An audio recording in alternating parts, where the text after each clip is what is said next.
Okay, we're headed into the aquatic portion of this LP, and with all my teams having electric attacks, that is when those attacks should definitely earn their keep. Now to continue what I was talking about the gold, silver, crystal balls, someone brought up the point of what happens if you catch a Pokemon in Hard Gold and Soul Silver with those balls, and then you try to send them to Diamond, Pearl, and Platinum, because they're not in the game code in those games. So if you catch, for example, well, a Lugia with a heavy ball, and you try to send it to Diamond, Pearl, and Platinum, what will the ball look like when you send out the Pokemon for battle? Some people have speculated that the ball that would appear in Diamond, Pearl, and Platinum would be sort of the equivalent from Gold, Silver, Crystal. For example, Lure Ball would look like a net ball, for example. But what about those like the Heavy Ball who don't have an equivalent? What do you do with these? And other people still have speculated that those Pokemon would be impossible to send to Diamond, Pearl, and Platinum because of the balls. And believe me, that would suck.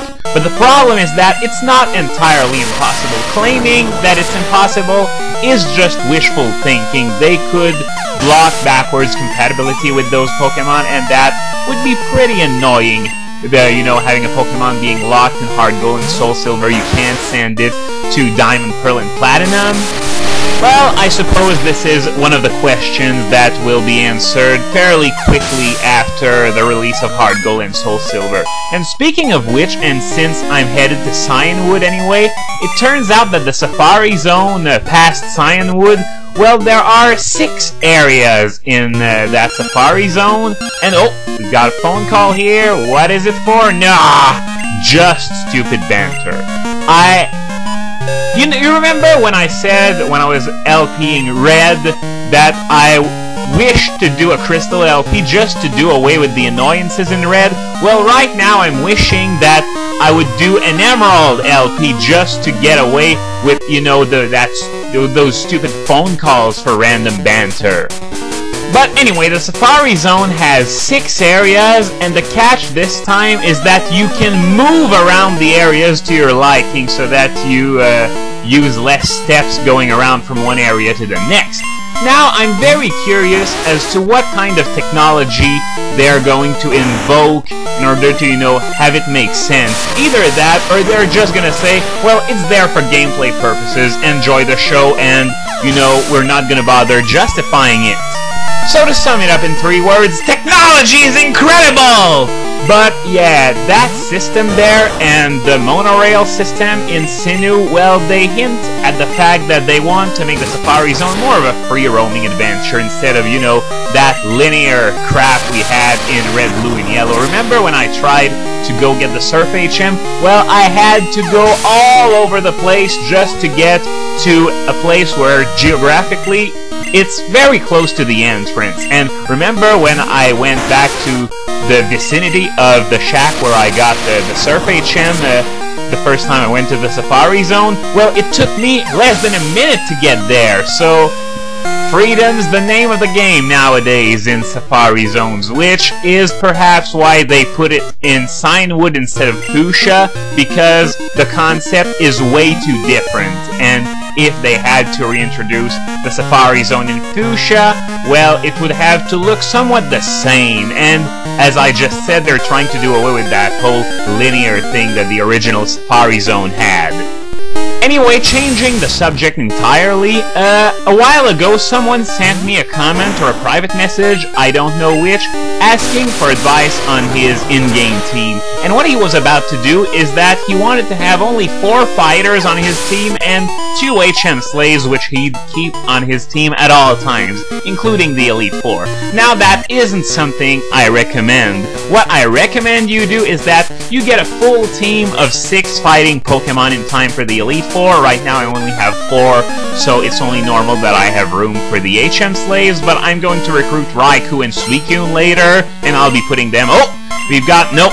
I was about to ask, we've got a swimmer with 6 Pokemon here, but those aren't 6 Magikarps, even though those are maybe 6 Tentacles, but it's still not a reason to bust out the Mortal Kombat song again. So anyway, my suggestion for handling HM slaves and fighters and that kind of thing is that, well, before the Elite Four, I am going to keep my 2 HM slaves on my team at all times. But what I'm going to do for the 4 remaining slots is that I'm going to rotate who's going to be on my team depending on which area I am about to take on.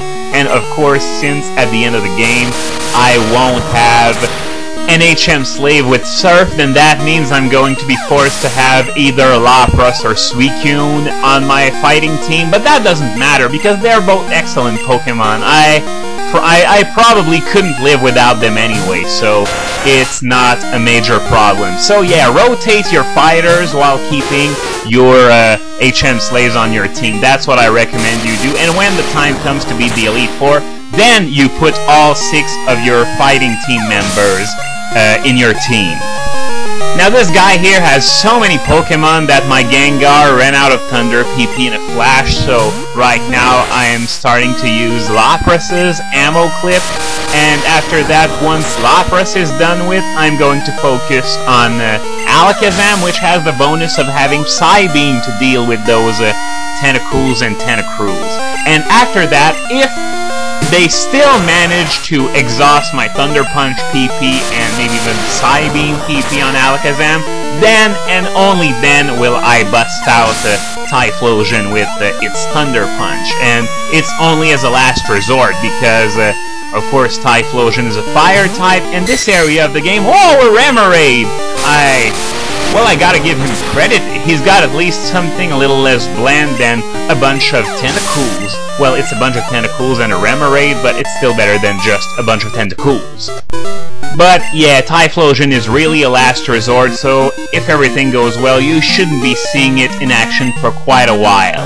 Now, I was just reminded that on my trip to Buena's place, after I finished taping the last video, my Gengar tried to learn Confuse Ray. Now, I didn't do the same thing as with Future Sight for Alakazam, because Future Sight sucks, and I gave it Confuse Ray instead of Nightshade, because, well, Nightshade doesn't really do enough damage for one-hit KOs at this point of the game, and speaking of Gengar, I just forgot to change my lead since it has no more Thunder PP. I'm going to switch my lead after this battle here. Anyways, I was saying I decided to ditch Nightshade for Confuse Ray since Nightshade is completely obsoleted by Thunder and Ice Punch.